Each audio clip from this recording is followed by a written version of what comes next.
I need to do is get some supercars, stick them in that place, and they're going to sell. Man, I was so wrong. Rumour has it, you got the one and only Tate McLaren. George mentioned to me, he goes, look, this guy's a kickboxer. I paid no attention, and I was just like... Have you had any other encounters? The money's not come through. If it doesn't come through by the morning, and then he pulls out a gun. No way.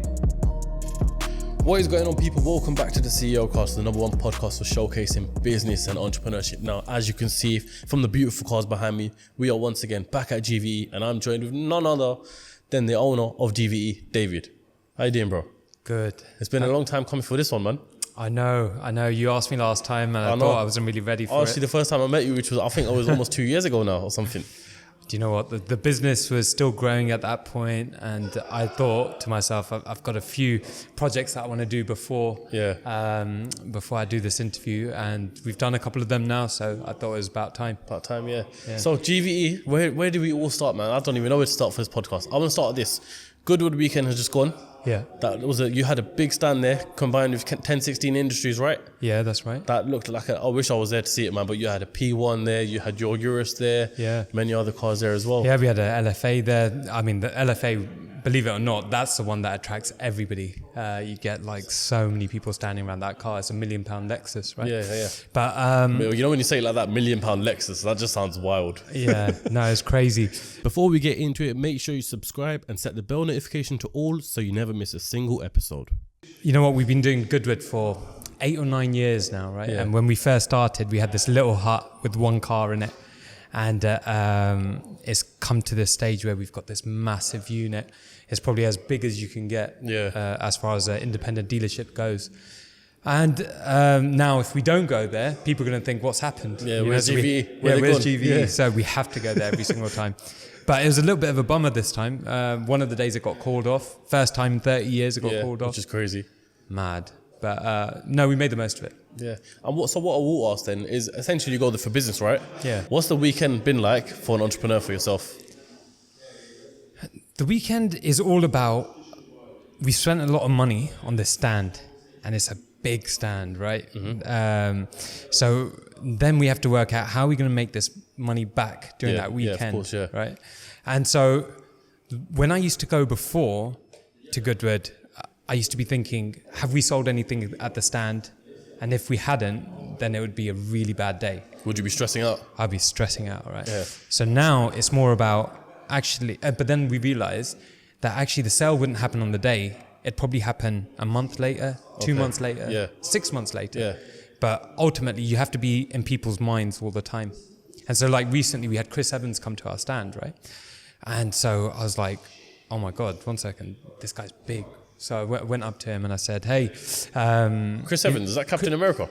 No, you that's the American Chris Evans. I'm talking about the UK Big Breakfast Chris Evans. Okay. That was presenting Top Gear for a while. Okay, the one with the glasses. Yeah. Okay, makes sense. Yeah. So he's a big deal in the car Captain world, America. right? And he's a big deal. He had this amazing car collection. I think it's called the White Collection. And anyway, so this guy's a big deal. He's walked to our stand, and I've said to him, hey, it'd be amazing if you could come down to the showroom, right? Thinking that he's never heard of us before. Yeah. And he said, I know you guys. You know, I go into your webpage all the time. Yeah. And he goes, I see your billboards on the way into London. Mm-hmm. So of course I know you.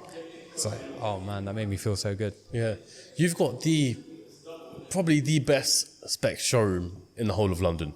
You know, I'd even say as far as the UK, right? I appreciate it. You know, the from the cars that you've got to the size of the dealership, and you've also just taken on a new unit as well for your whole PPF and aftercare facility. Yeah. Which is unreal. Oh, thank you. But obviously, I know it wasn't always at this stage. No. So I want to dive it all the way back, David, right to the beginning of GVE. Day one. To day one. Oh my God. I want to go before day one. I want to talk about David and his younger self. Oh, really? Yeah. Oh, where do I start, man? I come from humble beginnings. I wouldn't say that we were poor, but I wouldn't say that we were rich either. I grew up in Hounslow West, went to a bit of a rough school up until the age of 16. And then I realized that if I stayed at that school, my life would have probably gone a different way. Mm-hmm. So I decided to move schools, and my life did go a little bit of a different way. Was it your choice to move schools or your parents? It was mine. Okay. Did you go home to your parents to say, look, I want to move schools? Yeah, my dad can work it out. Yeah. He's like, 1 second, you got GCSEs, they're okay, you passed everything, so why do you want to move? And I was just like, no, I've got a bad feeling about this. I just think that if I stay in this school, I'm not going to go the right path. The irony of it all was that I ended up going to school and messing up my second year anyway. And so I had to retake my second year of A-levels. But the funny thing is that in my second year of A-levels, I met my wife. So that's it. We've been together since. Well, everything happens for a reason, isn't it? That's it. I'm a firm believer of that. You didn't go for the grades, you went for the wife. Yeah, that's it. That's it. So that would have been when you were 18, 19 years old, right? Yeah. So is GVE your first business, or did you have anything before that? Oh man, where do I start? I used to hustle at school selling... Let me guess, sweets. No, not sweets. I worked out how to copy PlayStation games and then do a swapping method on on the first ever PlayStation. Yeah. And then I started punting those out at school. So that was my first little business. Flip it out. And then? And then went to uni. Me and my mate decided that we'd take our student loans and buy a car. Went to Liverpool to buy it, and then realised that Liverpool's not a very safe place. Bought the car off the guy, and then he just zoomed off.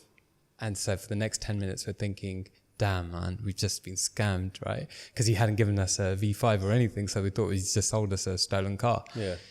We went around for the next 2 hours around Liverpool trying to find this guy, and then we found him. He's like, you guys are so slow. I've been waiting for you this whole time. He gave us the V5. Yeah, so why did he drive off? He thought that I was going to be able to drive fast, and there's no way I was going to be able to drive. There's a Vauxhall Calibra, and we ended up making like $1,000 on the car, which is amazing at uni. That's not bad. That's your first take on business then, I suppose, like professional.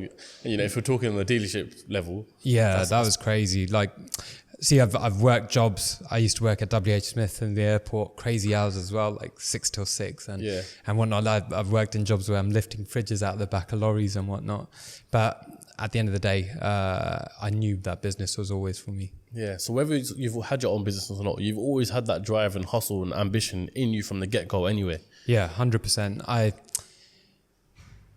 The thing is, I wouldn't say working for somebody is a bad thing, because after university, I became an accountant and I was working for KPMG. They're like the #1 accountancy firm in the world, right? Yeah. But it just got to a point where I knew that I had to start my own business. Was that business that you started, GVE? Yeah. So, it's a funny story actually. I used to travel like an hour and a half to get into work. At on KPMG. The train. Yeah. At KPMG. In Canary Wharf, right? Canary Wharf. Yep. Yeah. So I used to live in Berkshire, and I used to travel into Canary Wharf, and I used to work crazy hours. It was like M&A work that I used to do. And one day I'd left the night before at 10 o'clock, got home at midnight, and had to get in by 9. Mm-hmm. And I got in at 9:10, and the boss, my director, ended up throwing the papers at my desk, and he's like, I shouldn't be doing this bullshit. It's your job, right? Yeah. And it just dawned on me, flicked the switch, and I was like, nah, this ain't happening anymore. So then literally I switched off the next month, right? I was like, give me whatever work you want, but I ain't doing it. I'm starting my own business. So I'd be going up to all my colleagues and being like, I'm going to start a business, right? What do you think of this? What do you think of this logo? And this, that, and the other. And actually, the logo that I designed while I was working is still the logo that we use today. Is that this logo here? Or? Yeah. That's sick. Yeah. So where did that actual idea come from? Were you always a car and petrol enthusiast? Well, look, cars have been something I've been around my whole life. My dad was a sole trader. Yeah. So he'd just buy a car, flip it. Okay, yeah. And that's how you'd make money, right? Yeah. And so I'd just seen that, and I was just like, man, I was at KPMG, I was on a really low salary because I was a trainee. And then I could see that actually you can make a fair chunk of money if you buy right and sell right. Mm-hmm. That would take me like 3 months to make, or 4 months, or 5 months even. Yeah. So you got that idea from that. And obviously you had the experience from Liverpool. Yeah, you made a quick grind on that one as well. That's it. So then you transpired it into a whole thing. Well, okay, so it wasn't as easy as that, right? So... I just made it sound like the next day we got a whole showroom here full of guys. Look, when you get pushed to the edge so much, right, then you're kind of like, I would do anything not to go back to where I was before, where I wasn't happy, right? Mm. So I decided that that's it, I'm starting my own business. I don't care. I'm leaving. I handed in my resignation, and the company said, listen, you can leave your position open. We'll leave your position open if all doesn't go well in your business. Yeah, I suppose it's a good thing that they've done that then. It was a good thing. Yeah, But when you've got that kind of comfort in the back of your mind, it allows you to potentially mess up, right? Okay, yeah. And so because then you start becoming complacent. You start thinking like, if it doesn't go well, I can go back. I can always go back. Yeah. Right. Man, I was like, no thanks. I was like, no thanks. There's no way I want to go back. There's no plan B you want. No plan B. Plan A is make this work or die trying. Yeah, literally that. Right? Literally, when I started this podcast as well, I was working at BT before. Really? And I had quit. And they were like, okay. There was no questions asked, luckily. In my head, I was like, oh, flip, lockdown's come. But then in my mind, I was like, this is sick because now I have no plan B. I have no other option but to make this work. Yeah. Which I think one of the reasons why it's so big today is because when you have no plan B, you put all your energy into that one basket. That's it. And you know that it will be successful. Well, that's right. And you've done an amazing job. I appreciate it. Especially since I first met you, right? Yeah, that's what I'm saying, man. It's been a while. Been a while. So then where did you go from there? So now that you've left... now I've left work and I have no plan B. And the plan A is I've only got 10 grand in my account, right? And I'm thinking I need a website. So a friend of a friend said that he'll do it. He was employing some people in India, so he done it for me for 3 grand, and that was a proper mates rates deal, right? Yeah. And so I made it out as if GVE is this huge company, right? And then I was like, okay, but I'd seen this export market, and I'd just been backpacking in Thailand before. Mm-hmm. So I was like, they've got a whole load of Mercs down here, and I wonder if I can buy them down here and sell them to them down there, right? So I employed somebody in Thailand for very little money at that time as well, right? To just go down to each of the dealerships and then say, knock on the doors and just be like, listen, David Rife from GVE is the biggest thing in the UK, and he's sending so many cars everywhere. And I'm like this 25-year-old kid in my bedroom, right? Yeah. And eventually one guy said, all right, fine. He owned a Land Rover dealership, but he also used to do some stuff on the side. And so he wanted a Porsche Cayenne. And he said, all right, I'll send you the money up front and just put it on the plane the next day. Mm-hmm. So he sent it. I went up to Birmingham, bought the car from the dealership, took it straight down to the airport, put it on the flight. And that was the start of GV. This episode is sponsored by Fireaway Pizza, the fastest growing pizza company in the UK. With over 100 locations, you definitely have a store near you. The founder of Fireaway was on the show not too long ago, and you can get a slice of the action by using the discount code CEOCAST at fireaway.co.uk. Once again, use the discount code CEOCAST at fireaway.co.uk. That's crazy. Do you know what? I remember this now because when I done the walk around video of George, I asked him what does GVE stand for? It stands for Global Vehicle Exports, right? That's right. And that's where the business started. And it's even looking back at it now, you know, my whole life has been on Auto Trader. Really? I know all the dealerships and all that sort of stuff. And it was only in recent years, I want to say within the last 6-7 years, where you started to see GVE and Auto Trader. Yeah. But then I think I took a look at the website and it was established way before that. Way before. So I remember I asked George, I was like, where's GVE come from? You know, this beautiful showroom has just popped up. Yeah. It seems almost like overnight. And I don't mean to discredit it in any way. No. But then he explained to me, it started off with vehicle exports and then you eventually brought it to the UK. That's right. So Bangkok was my biggest market. Mm-hmm. And I'd be going out pretty much like every 3-4 months, right?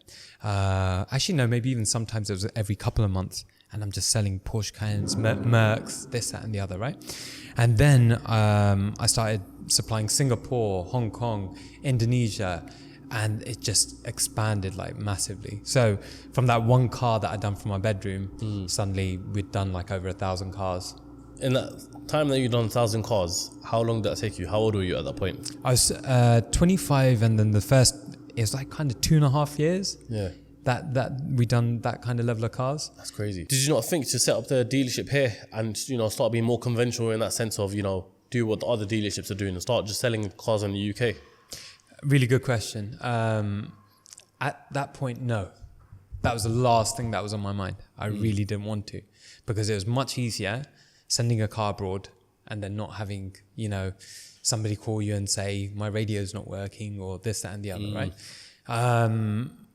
But now, and so that was just business to business. I wasn't business to consumer. Yeah. So then, overnight, 80% of my business went fully down, right? Why is that? Thailand had a big problem where the government was overthrown. I think it was like, I'm trying to remember who, but basically the government changed overnight. So all their import policies changed overnight. And it just meant that I couldn't export any more cars. And also it meant all the stock that I had devalued overnight. Okay. Yeah. So it just got me thinking. I was like, man, I couldn't do any marketing, nothing to influence my customers at that point, right? Yeah. Can't do anything. They just said no. Yeah. Right. And so I had to take a loss on many cars, but it gave me a thought at that point that do you know what? I wish I could just have something on my own doorstep where I can influence the customers myself to come and buy from me.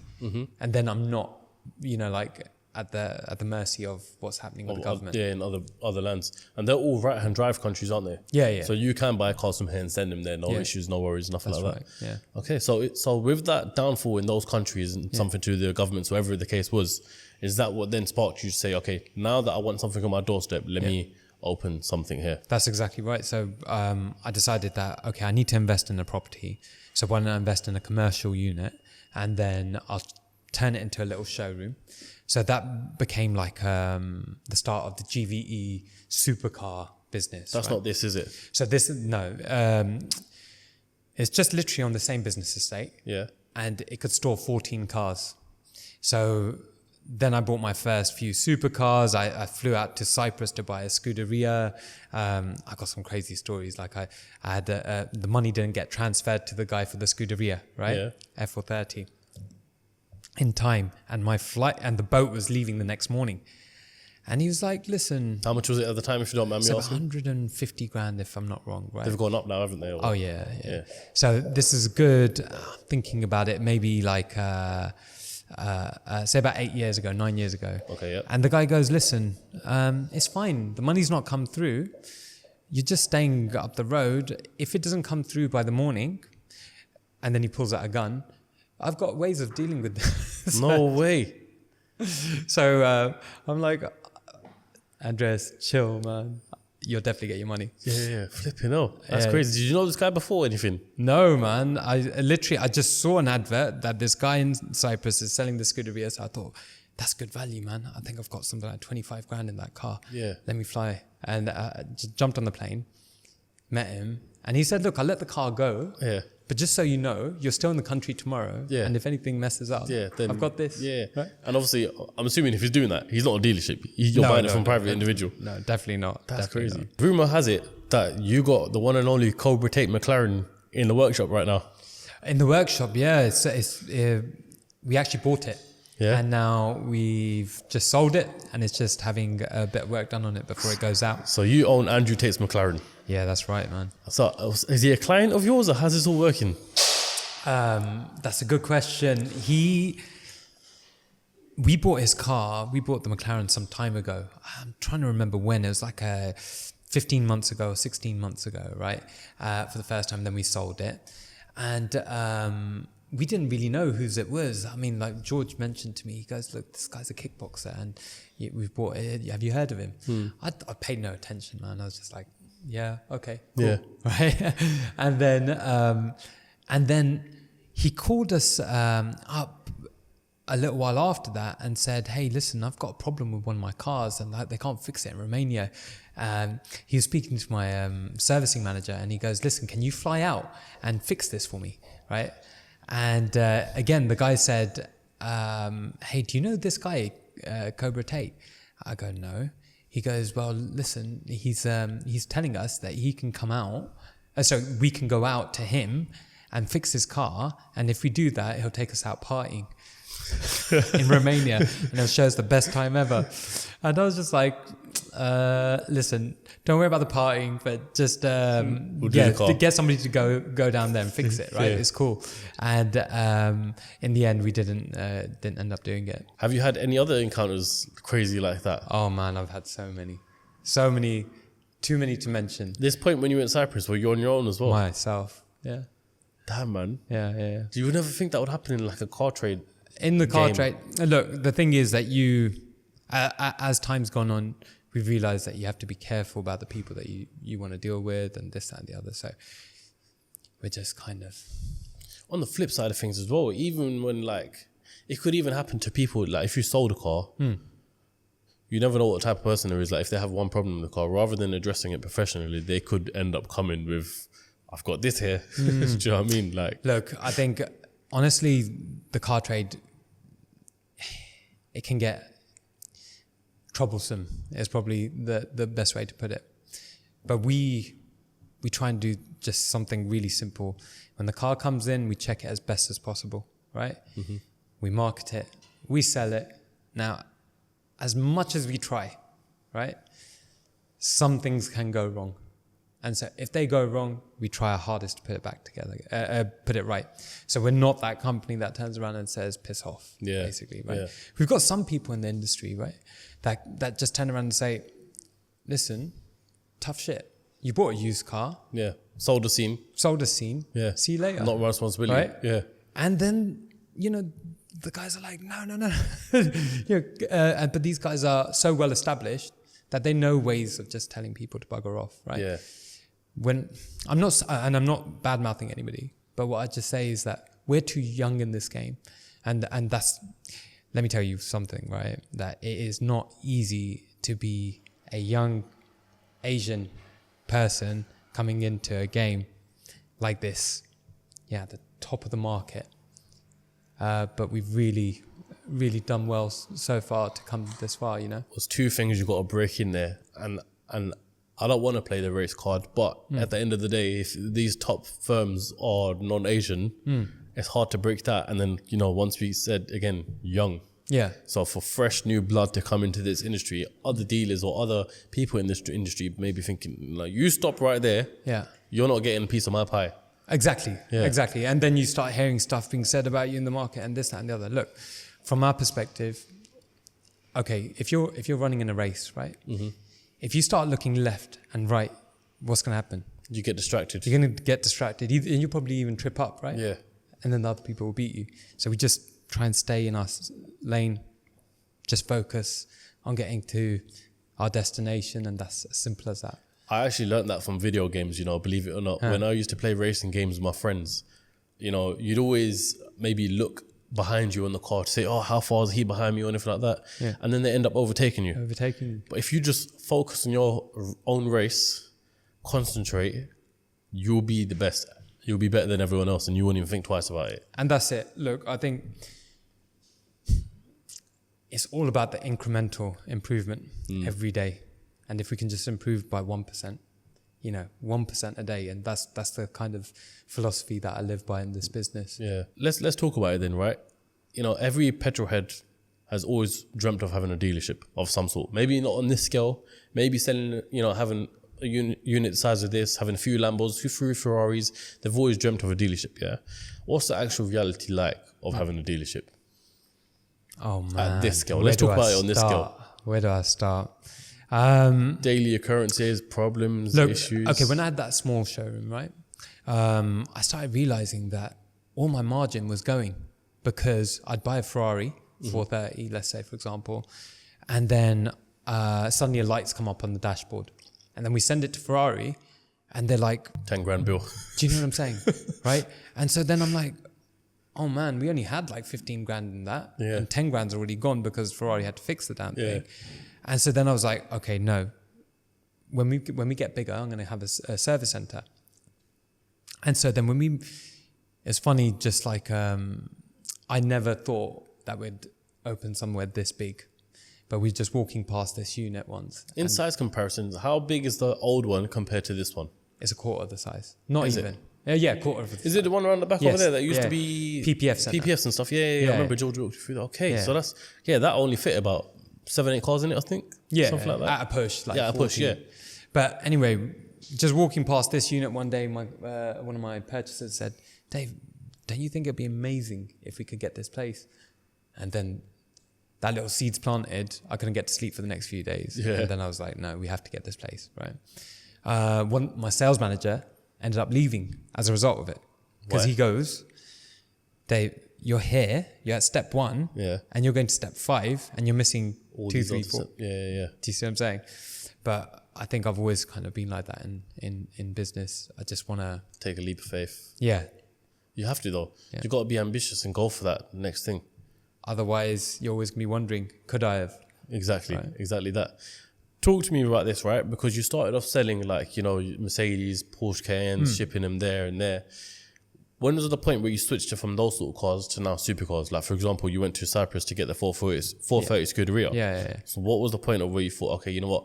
Rather than selling this scale of cars, I'm going to now jump to supercars. The one thing that your business needs to level up is top tier marketing. New Marketing are a creative marketing agency based in London, servicing all types of brands across the UK, including my own. Not only do they market this podcast for me, but they also help me market my personal businesses as well. They understand exactly how social media marketing works and how brands like you and I can use it to gain more traction. So they offer services such as social media management, content creation, influencer marketing, and also help you with your social media strategy. They cater to businesses and brands in all different sectors, whether it may be hospitality, automotive, podcasts, dental industry, and many, many other industries. So chances are they're definitely able to help you with your marketing needs. There's a reason why I use New Marketing myself. It's because their proven results are highly, highly successful. Their work reflects a long list of qualities that other agencies fail to provide. So make sure you go to newmarketing.com. The link is on the screen right now, also in the description. Tell them you want the exact same deal that Raheem's got, because they've grown my businesses more than I could ever imagine. Look, I always thought, now here's the thing, being a kid, I had all these posters on my wall and this, that, and the other. So actually, if I was to say, I think the vision was always to get into supercars at some stage. Yeah. Main question is, what were you, a Ferrari man or Lambo man back then? Lambo. You dream of just having that Lambo. And with the doors up, yeah. Like when you don't have any money and then you're just like, okay, watch, one day I'm going to have some money. I'm going to have that Lambo. What was your poster car then? Back then, it would have been the Countach. Is it? Okay. Yeah, I'm a little bit older than you. Yeah. So mine was the Murcielago. Oh, really? Yeah. Mercy was amazing. Mercy, that was 10 out of 10. Yeah. So, okay, so you went to supercars then? Yeah. And so, look, you asked me about what's it like to run a dealership. So then I opened up my service center. So then each time I'm trying to solve a problem, right? That was introduced because we kept on having problems with cars just suddenly going wrong. We'd think that they're perfect and then suddenly you have a little engine light comes on or this, that and the other, right? And then it was like, man, this car's got scratches all over it. What do we do? If we send it to a detailer, he's going to charge X amount. Why don't we just bring detailing in-house? Then this car needs paint. Why don't we just bring a spray booth in-house? Do you see what I'm saying? Yeah, let's bring everything here, yeah. And then this car needs, this customer's saying he doesn't like it in yellow, but he'd buy it if it was red, right? And then we're asking rappers how much they're charging. And it's like, oh my God, I wonder how much it would cost if we'd just done it in-house ourselves. So then we got a wrapping department going. And then PPF. So each time I've introduced a new department, it's because somebody's like, I just started thinking, why are we going outside? Why are we going to give that money to somebody else when we can have it ourselves? Yeah, once you get the demands there, you do it yourself. And that's what's beautiful about this place, because I haven't been to the new place. I still need to check that new place out. Yeah, we need to check it out too. We'll talk about that one in a second. But even when I went over there, it's a one-stop shop. I can have the Bugatti Veyron and say, you know what, David, I actually don't like black. I want it yellow for branding. Yeah. Make it yellow. Yeah. And put an exhaust on it for whatever reason, go crazy. You could literally do all of it here, can't you? 100%. Yeah. 100%. And now with this 1016 collab that we're doing, it's like you could turn around and say to me, okay, listen, Dave, I want the Urus and I want a body kit on it. I want an exhaust. I want new wheels. I want, Starlight headliner, PPF and this, that and the other. I can do everything for you. Let's talk about that 1016 collab now that you mentioned it, right? Yeah. Where did that one come from? Obviously, I just had Peter on the podcast now, so I've heard his story and how sick it is. Yeah. But what was it for you that, want to do the collab? Look, 1016, Peter and I have been speaking for ages, like 2 years now. And it was just always a case of, okay, look, when are we going to really start? We'd done a body kit with them on a GT2 RS. It looks amazing. But that was the only kit that we'd done with them for some time, right? And then I was just a mad fan of this Urus body kit that they've released a couple of years ago. So, and then once I started seeing them on the roads, I said to George... Yeah, because there's a few of them in the UK, yeah. There are now, right? And it's probably the best looking Urus kit. 100%, right? yeah. I go to George, you sort it out. Yeah, one way or another, let's get these guys on board. And George done his magic, and he got the partnership going. And so it kicked off with Goodwood. And so we took 4 cars down. We done a Urus, Performante, Range Rover, and a Cullinan. And how was that for you then? Mate, honestly, we had so many people coming up to our stand, because these are kind of regular cars, right? You wouldn't expect a lot of people to come to check out a Urus or a Cullinan or whatever, right? But the amount of... Especially a Range Rover as well. Oh, man. That was probably the star of the show. Yeah, because the Range Rovers are like simple cars. Simple cars, but no kits for them. Yeah, no kits for them at all. Yeah. But then when you now put a 1016 kit on it, it just transforms the whole thing. Oh, it makes it I've seen pictures of it, but I need to see one in person, because that looks immaculate and immense. Honestly, like some of the best kits. And the fact is that they're good quality as well. And so this is what we were talking to Pete about before, but you know, when you buy these kits, you don't want to put a kit on and think, shit, I've just wasted all that money and it's never coming back to me. Yeah. You know, you put a kit on and you hope that at least retain some sort of value in the car. 60%, 70% you'll be able to get back. Yeah. Sometimes, like Brabus being the prime example, right? Sometimes you put a Brabus onto your G-Wagon and then you actually get more than what you spent. Yeah. Because it's so hard to get the Brabus allocation, right? So then where do we go from here then, David? So we've got everything in-house now. Yeah. We've got a dealership. Yeah. How did you actually build your name and put yourself on the map? Look, I think it's a good question. It's like the aim of the business is to become the biggest in the UK, right? And that's... Well, I feel like we're on the way. But I feel like there's a few things that we need to kind of just get right. So right now we've got the space down here to store around 120 cars. So the next port of call is 300 cars. And then just kind of what kind of stock are we going to be selling in 5 years' time? We have to get into hypercars. We do it, but sporadically at the moment. But we want to do it. Every month I want to be doing at least 2 or 3 hypercars. I mean, you've got a Bugatti behind you and an Enzo. Yeah. And I'm sure there's more hypercars scattered around somewhere. But is your ideal vision for every single car in here to be a hypercar? Not every single car. It's unrealistic to make it every single car. And the problem with having every single car as a hypercar is that you're not going to get your bread and butter stuff transacting every single day. Yeah, because they take long to sell. They take long to sell, right? Yeah.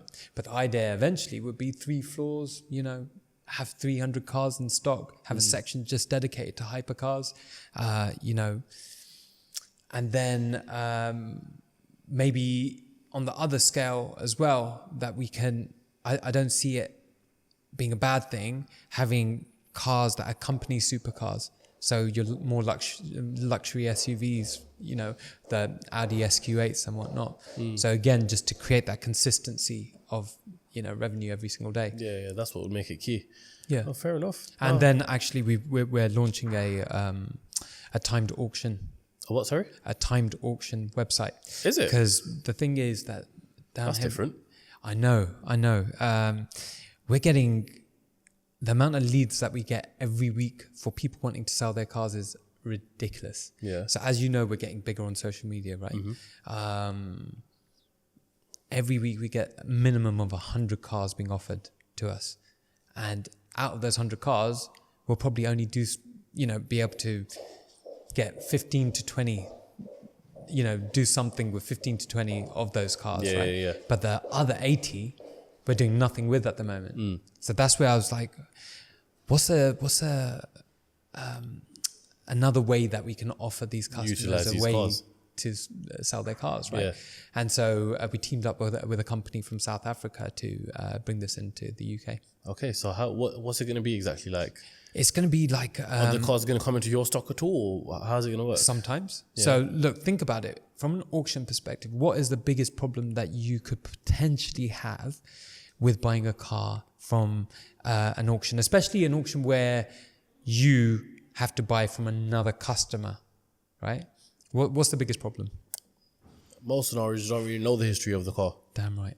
And what else? Like under the bonnet. Yeah, you don't know the condition of it, literally. Right. We've had people bring cars down here, right? And they're like, oh, it's immaculate. Nothing wrong with it. And then we put it up on the ramp and Bruce might turn around and be like, dude, this is bad. Yeah, this is finished. It had a new engine in it, and the gearbox is about to go, and oil everywhere. And then we're like, here's your car. Yeah, take it back, please. Yeah, thank you very much. And then you'll see it on an auction site the next day. Yeah, right? And then someone else will buy it. Well, look, you get the clever customer that will go on the auction site and be like, okay, yeah, look, I've won the auction, but I want it to be checked out. Right? Yeah. Now, sometimes you get the customer that isn't so savvy about cars, and they'll just take it as is. They'll take it as is. Yeah. And then a week later, engine blows up or something like that. And they're like, oh man, try and call the sold a scene, mate. Sold a scene. Yeah, that's mad. So this is where I want to come in and solve the problem, because we've got all the facilities now. We've got a supercar MOT centre down the road now, right? And what I essentially want to do is, most of the cars will have a health check before going on to the auction site, so they've been verified. And then, we'll be able to offer all the additional services, detailing services, warranty, all that kind of stuff. So essentially, it would almost be like an online GVE. Yeah. Exactly that, auctioned off. That's it.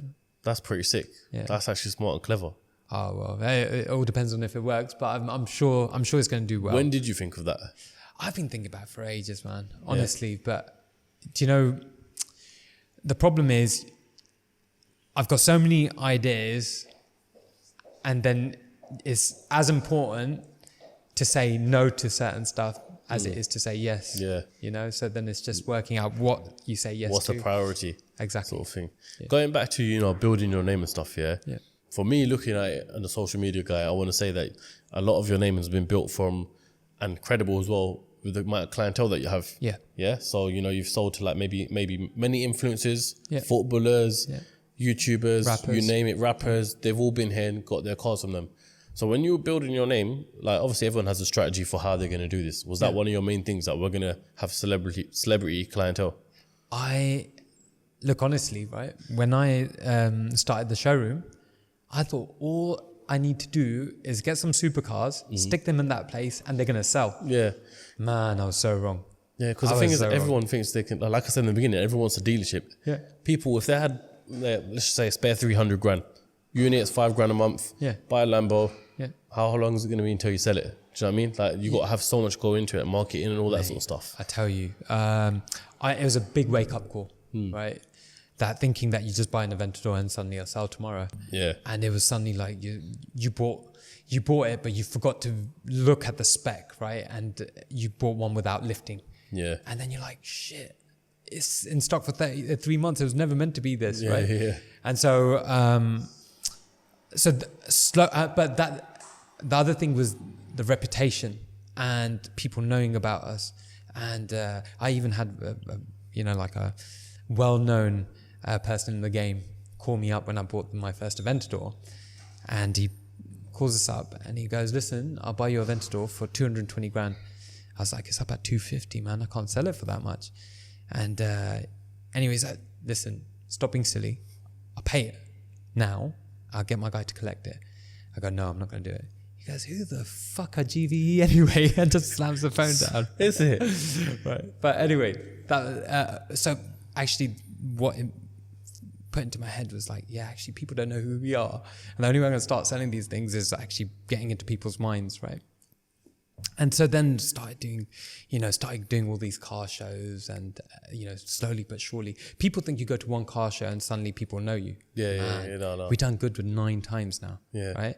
And then we've got these billboards up everywhere, and then we've got social media running all the time, not just one platform, like 7 different platforms that we're putting our content on. So yeah, we thought it was going to be easy. It wasn't easy, but now we're slowly getting, becoming a household name.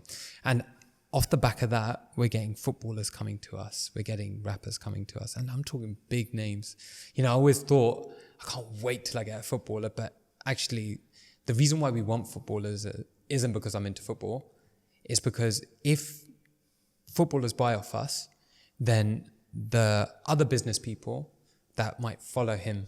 People seem to have a massive influence from footballers. 100%, man. Like more than anyone else, more than rappers, more than anything else. As soon as a footballer does something, people want that thing. Exactly, because they think if it's good enough for him, then it's good enough for me. Exactly that. Yeah. Yeah. And then obviously you've done people, for example, you've sold to DMO, Wes Nelson, many other people. Yeah. Do you know what I think is great for your business as well, right? I think it's a salesman that you have here as well. You know, if we look at the likes of George, the guy's killing it on social media. George has been a massive part to the success of the business so far. And, honestly, he's like my right-hand man.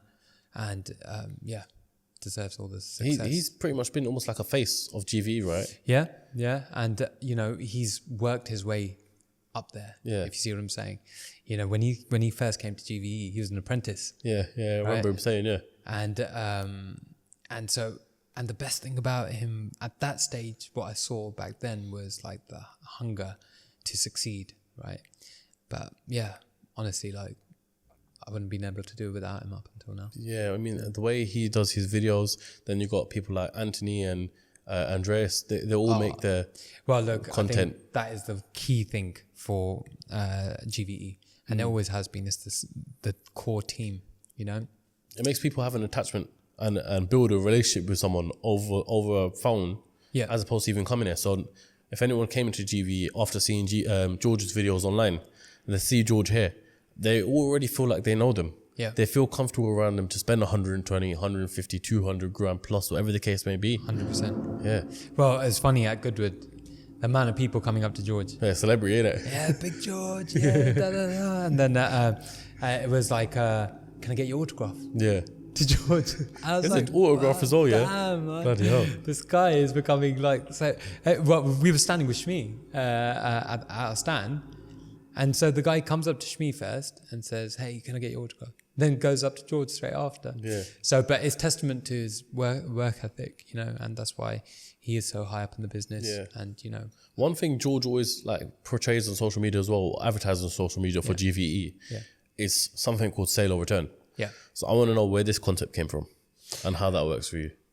You know, back in the day, right, saying that you done sell or return was like, oh my God, that's like a dirty word, right?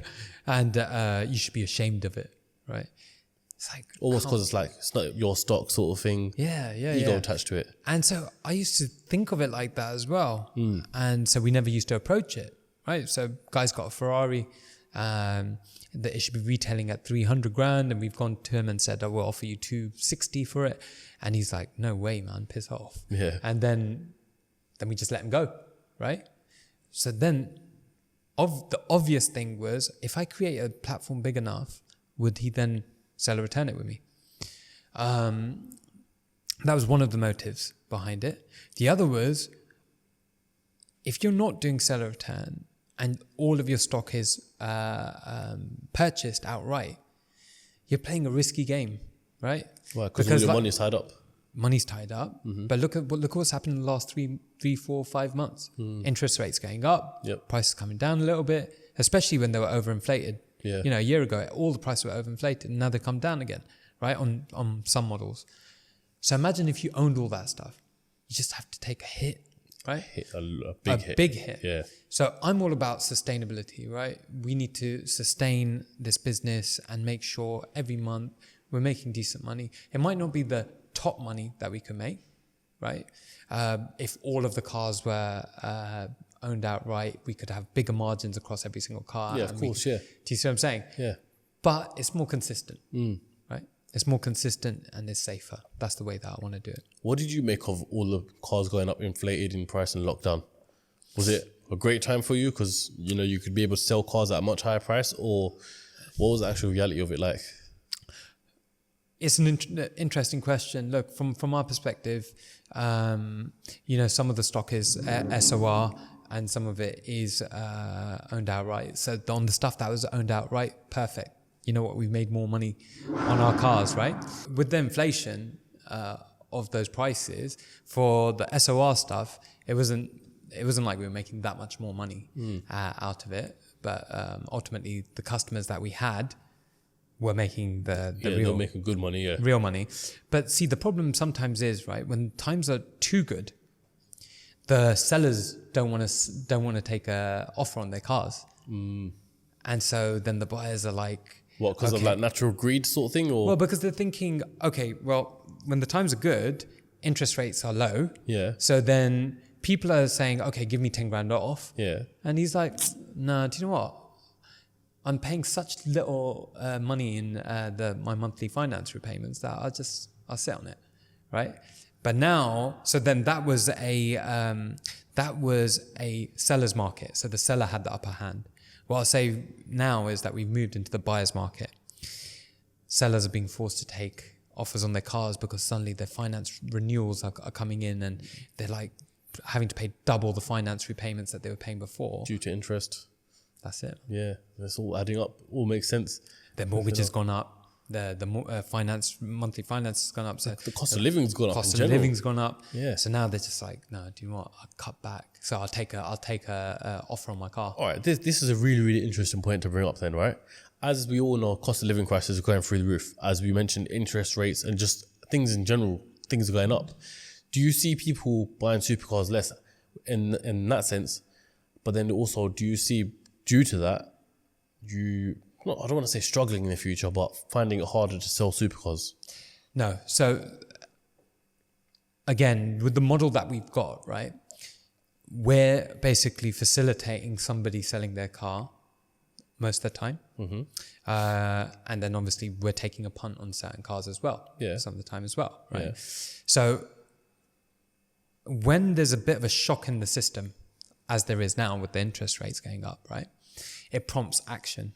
And so right now there's a lot of action in the marketplace because I'll give you an example in the watch kind of game, right? Yeah, go on. I've got very wealthy friends that were like, I am not paying 3 times the value for a Patek.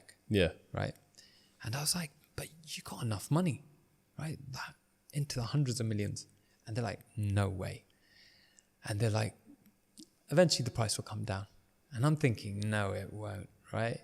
And now those guys that were sitting on the sidelines before are going like that. They're like, all right, now let me enter the market and pick up all this stuff. And the same thing's happening with the cars. Yeah, but then you need a buyer for that. That's what I'm saying. But that's my point. They are the buyer. Yeah. So but after a while then. So the people that have liquid cash right now are the ones that are stepping in. Okay. Hey, I've always wanted a, now I can get it, 8, and now I can get it without paying any more overs on it. Okay. Right? Okay. Now look, G63s were selling at crazy overs. Because if anyone's buying liquid cash, they ain't got to worry about the interest rates. No, man. they don't care about the interest rates.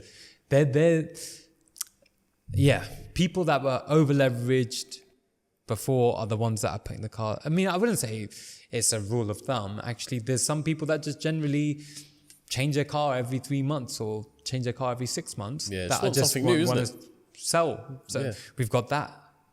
But again, look at it in a different way. If I was selling a car for $250,000 before, right, and that was good money, 250, and I was buying a car for 200 grand before. So I was going to sell my car for 250 and then buy a car for 200. Now all that's happened is that car that's selling for 250 won't sell for 250 anymore, it'll sell for 200. And as long as you're moving into another car, that other car's going to be 150. That would have come down in value as well. Yeah. Do you get what I'm saying? Yeah. So actually, the person that's moving from one car to another car is still in the same position as he was before. But it's the people that are saying, damn, do you know what? I'm going to get rid of my Aventador. And I don't want to spend any more money. Okay. Right? I want, those are the guys that are going to feel a little bit. David, you ever thought about doing any other business aside from cars? Funny that you mentioned that. 8 years ago, I'd been to Thailand and then I'd seen that there's, my friend took me to this shop and he goes, this little shop, which is like, I don't know, no bigger than this room down here. He goes, this shop has more value in it than your whole supercar showroom. I was like, no, come on, it's just a bunch of bags. Yeah. Just a bunch of handbags. And I walked in and it's all Hermes bags, right? I was like, nah, these are all fake, right? We're in Thailand. Yeah. He goes, nah. Each one of these is real. And they say about 7 grand, 8 grand. And this bag shop had like 1,000 bags in it, right? All these orange boxes everywhere. Yeah. So again, seed, right? Planted in my head and it wouldn't stop growing. Yeah. And so then came back home and me and my wife just got married at that point. So I was like, what I'm going to do is set this little business up. We're living in Chiswick. So I thought we'll set this little business up on a side road in Chiswick and let's see what happens. She'll run it. And I just thought it'd be nice. I'll pay the bills, for whatever. Yeah, right? And she was game. So we started that business 8 years ago. It's called Bagista, right? And so we buy and sell luxury handbags. Now, Chiswick was the wrong place to start. I used to help her out because around that time, then we found out she was pregnant, right? And so I had to help her run the store. Imagine I'm running this and I'm running that. Yeah, right? it must have been a lot. Oh man, I used to run it on the weekends, and I used to go in with my tracksuit bombs and stuff, right? And that's not a good look when you're trying to sell like £5,000 bags. And I was like, Chiswick isn't the right place. Chiswick is the place that you go and buy a loaf of bread and some coffee from, not a £5,000 handbag. Yeah. So then once we'd had the baby, my brother said, hey, why don't I join as well? So now I'm 50-50 with my brother. And we opened up in Kings Road. Kings Road started taking off. And then in COVID, we decided to move to Knightsbridge. And that's it. Now it's blowing up. We sell, say, about 200 bags a month. 200 bags a month? I know. Flipping off. So does that actually... All right, now tell me. You got to tell me this answer. What does better? GVE or Bagista? That's a tough one to say, right? Look, at the end of the day, Bagista's just kind of been growing at a rapid rate. So we sell Hermes, Chanel, Louis Vuitton, Dior. And since we moved to Knightsbridge, it's just been booming. I mean, that's the prime area for it. But look, I just thought of the concept and I wanted to take this concept into a different industry, right? Yeah. And so we took it into handbags. And, it wasn't an easy start. Again, in the same way that supercars, I thought I'd be able to sell them straight away. Yeah. I thought I'd be able to sell Hermes straight away, and definitely not the way. Yeah, definitely not the way. But now we've got people from everywhere, all over the world, buying handbags from us. And it's a really good business at the moment. Look, it's all great having a dealership, right? What's some of the struggles of entrepreneurship that people don't get to see? And your journey of entrepreneurship, what do people not see that you struggle with? Look, GVE's gone from employing, when I first started, when I first got my first office, I had 2 people working for me, right? And then, and now we have like around 50 to 55. It can be anything in between. People working across the 2 sites, across all the different departments. I'd say staff is probably the biggest thing, ensuring that we take care of our staff. As long as the staff are taken care of, then they will also take care of the customers. That's probably a big part of my day-to-day. And obviously that can all go wrong. Sometimes you'll have people come in to work for you that don't have the best intentions for the business. I learned that at an early age, man, honestly. And still learning it today, that the success of the business is about the people that I'm surrounded by, and working out who's the right person and who's the wrong person. Yeah, everyone goes through stuff, like, no joke. Sometimes it's hard to tell the intentions unless they're like a few weeks into the business or something, then you really can clock on like what the game plan is there. Yeah, 100%. I've had, unfortunately, people steal from us. We've had people that worked here then bad-mouthing us afterwards. They try to start their own dealership. Oh man, that happened to me right from the get-go. Is it? Taking clients and this, that, and the other. And, yeah. And again, like I said, had to learn the hard way. But it's all battle scars, isn't it? How do you keep them clients in? How do you keep your clients? Like, say I buy this Aventador right here, yeah? Yeah. And Aventador SV. Now, come to sell it. how do you keep me as a client? How do you get me from the SV now into that Enzo or to that Bugatti? That's a good question. Look, it's about maintaining that relationship. We have to take care of that customer right from the very get-go in selling in the car. And then thereafter, we have to make sure that we're maintaining that communication. How's the car? Is there anything that you need help with? Yeah. And then it's a case of keeping in touch. So obviously there's 1 week after you have to call and make sure he's okay. And then 3 months after, hey, is everything cool? And then 6 months after, then it's kind of like you have to prospect, right? So it's not just about, oh, he'll come back to us when he's ready. It has to be, Mr. Customer, you bought that SV off us, right? And you're paying $2,000 per month. Oh, sorry, let's call it $4,000 a month, sorry. But you know, I'll say $2,000 a month. Sign me up right now. I got it wrong. I do not handle any of the sales, by the way. So you're paying $4,000 per month, and I can get you into an SVJ for only £1,500 more, and this much increase in your deposit, right? Now, suddenly that guy might have been like not thinking about an SVJ whatsoever, but because you've just made that one call, it's prompted something in his mind, right? And now I'd be like, all right, you know what? Let me sleep on it. It's like the same way your salesman said to you when you saw this showroom, why don't we think about getting that? 100%. Obviously, the cost I never would have been thought more. about it. Yeah. And just because he put that seed in my mind, suddenly it started growing. Yeah, and then until now I can't live without this unit. Yeah. If I don't get it, then, you know, life's not worth living. But no, and that's kind of another way to make sure that the customers keep on coming back. But then it goes back to what I was saying before, all the other departments that I've got. Customers got this, has a little nick on the side of the door. Hey, can you sort this out for me? Not a problem, sir. We've got a transport business within this as well. So we go up and down the country all day long, and then we'll pick it up, take it to our body shop, spray it, take it back to him. Take it back, Boom. yeah. Right? Customer might have bought this and then buys another car and says, I need my PPF now, right? And so we'll PPF his other car. And that's the way that we continue that dialogue with that customer. David, what's the vision for you in the future of GVE?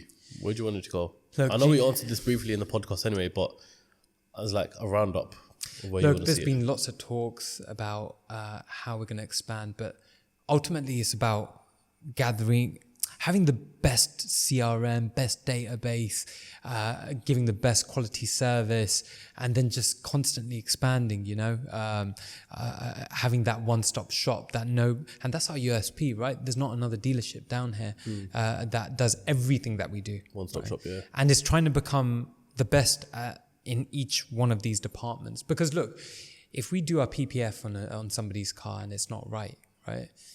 For another PPF company, it might just be that guy doesn't come back and get any PPF done with them again. Yeah. For us, it's a totally different ballgame. Yeah. If we don't do somebody's Porsche GT3 right, that means that we might not get a chance to sell that Porsche GT3 in the future. And that's, you know, ultimately that's where we need to take care of the customers and just become that household name, become the biggest in the UK, and then eventually then branch out to different countries, right? David, I said I'm going to ask you this question before we start this podcast.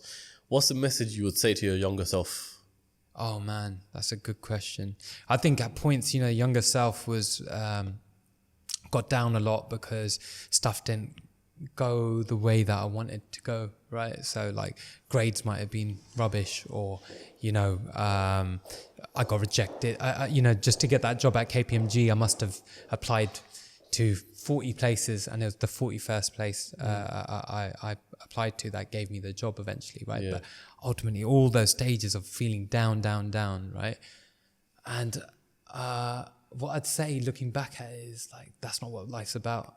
You know, you try hard, and hopefully it goes right, but you don't beat yourself up about it. You just keep on trying, and if you fall down, you just get back up and go again. But your happiness shouldn't be contingent on that. Yeah.